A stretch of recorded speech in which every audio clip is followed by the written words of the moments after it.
Hey, today we're going to take a look at Oroku Saki and Hamato Yoshi from the 1990 TMNT movie, the best TMNT movie. These guys are awesome. I had them for a couple months, but I haven't opened them yet because I didn't want to open them until I had a place to put them. I'm going to build a room for them after we take a quick look. So this is Hamato Yoshi, Splinter Sensei. He comes with an extra vest that you can put on him, and you can switch out these arms. And then Oroku Saki also has alternate arms. Otherwise, you just switch their heads and then they're wearing different clothes, but the same. But I'm going to keep him how he is because that's how he is in the movie. And Oroku Saki, or Shredder, he came with this other head, which looks really awesome. I mean, he's a good looking guy. He could have got another girlfriend. He didn't have to kill and then become evil. Maybe he was already evil, that's why he killed her, I guess. But I put on the head with the scar because I like that one better. And he gets a scar from Splinter when Splinter was still a rat, and I put these weapons in his hands. They also both came with two other sets of hands, so a holding something hand, a karate chop hand, and a fist hand. I already switched them. And then they come with a bunch of other awesome weapons. You've got two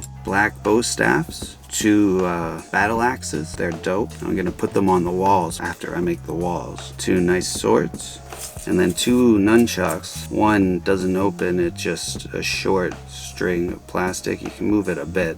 Oh yeah, you can bend it and put it in whatever position you want, but it's a short rope. I wouldn't stress it too much because it's thin and it's not a rope, it's plastic. And then a nice one with a chain. Swing them around and practice your moves. These are dope. Really like that. We have two rats here, so I don't know if it's just Splinter, you know, in a fighting position and in a bowing position or a smelling something position, or if Oroku Saki had his own pet rat and we never see or hear from him. But so somewhere out there in the 1990 universe, Shredder, maybe he mutates his own pet rat that he remembers he had from back in the day, and then that rat fights Splinter for him. So it came with this background, and I like it, but it's too big just for these two guys and the spot that I have for them. And also it's in the sewers, so we don't see that in the movie. We only see like the turtles and Splinter as a rat in the sewers,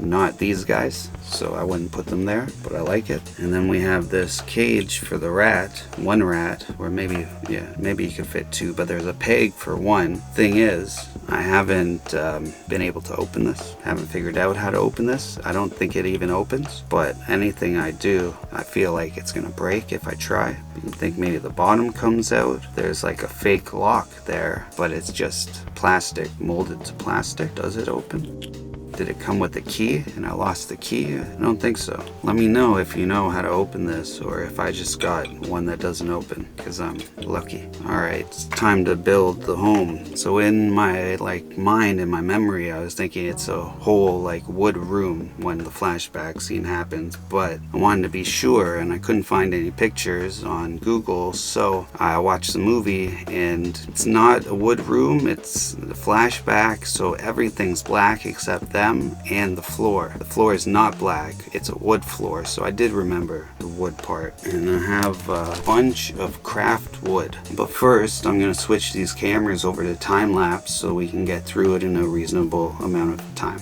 Alright, I'll see you in the future. Ta-da! No, I say that after I come back. Ta-da! Oh, that's too far in the future. Go back. Alright, that's better. So I start out, I had, let's call them 12 scale 4x4s and 2x4s and 6x6. They're just craft wood. So I used 4x4s, I made an L, and then I put a 6x6 coming up from the L, and then I put 4x4 going up on each wall on the side to build my base. Now I'm doing some accessories. Well, to hold the accessories, I just have some tongue depressors, and I drilled a hole in them the size of a skewer, and then I sanded it, and I used my little vacuum to clean up the mess. Now, well, the first one is for the swords, and now I'm just gonna put a bunch of pegs in there to hold these against the wall, go with the pen to make it darker so I can see, and I drill through all of them, and then I glue in each little peg that I just cut off a skewer Yeah, it makes sense. And now for this other wall I'm gonna build, because I already did one. I don't think you have to watch me do both. And I had drawn a shape out, the shape that was on the paper, and then I cut it out. And now I'm gonna glue them all down, so they're just going across. But it's hard to get it all inside the view of the camera there. But I go, and then it was harder to do than when I did the first side, so I ended up putting another support piece of wood on the back, because I had split a couple of those jumbo tongue depressors, and I used one of those pieces to hold it together better in the back. Now this is a green wash. It's just some green paint and water, probably like 75% water and 25% green paint. And there might even be some green acrylic ink in there. I don't remember when I made that. It was a while back. Now I have some white primer, and it's mixed with some gray primer I already had in that little container. And I'm going over now. I 3D printed. I built the walls out of wood, and I could have made these out of the same craft wood that I was using, but I have a 3D printer, so I 3D printed a little table and 2 stools. And now I'm making the wash for the walls, and I have some cinnamon brown and a little bit of pumpkin orange, and I mixed together with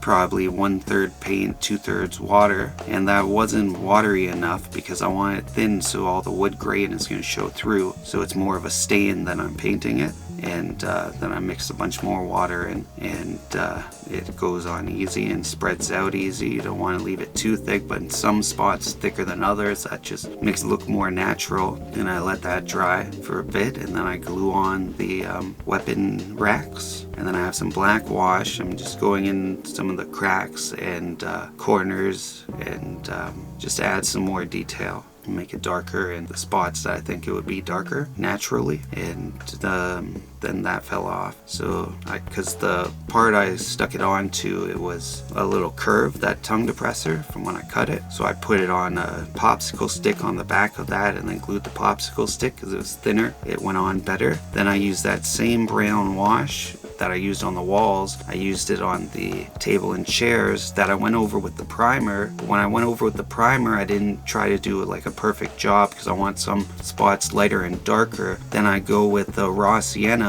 and I was dry brushing, but then I turned it into a wash to get a brighter wood color for the table and the chair. I ended up figuring out how to pull it off from the bottom. It just pops off. You just need to get it in the right spot. And then I put one of the rats in there. I think that one's Splinter, and Saki's rat is the evil one that stole Homer's donut. Anyway, something new coming next week. So until then, remember, always keep your head up. Peace.